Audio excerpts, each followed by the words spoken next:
बठियारा बलवान, जगत सरा से बठियारे की बठियारा बलवान।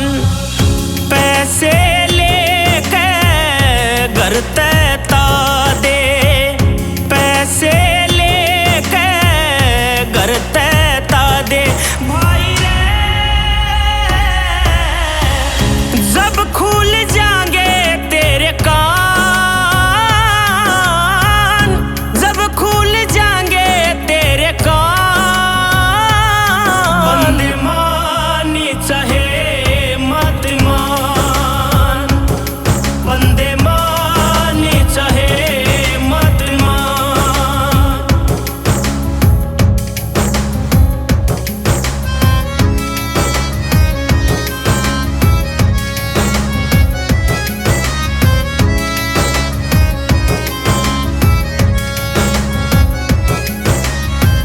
पचधूणिया के बीच तपे जा चाहे कर गंगा स्नान, पचधूणिया के बीच तपे जा चाहे कर गंगा स्नान। मन में धूणी मन में सतगुरु, मन में धूणी मन में सतगुरु भाई रे।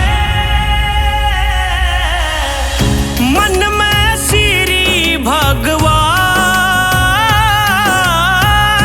मन में श्री भगवान। बंदे मानी चाहे मत मान, बंदे मानी चाहे मत मान।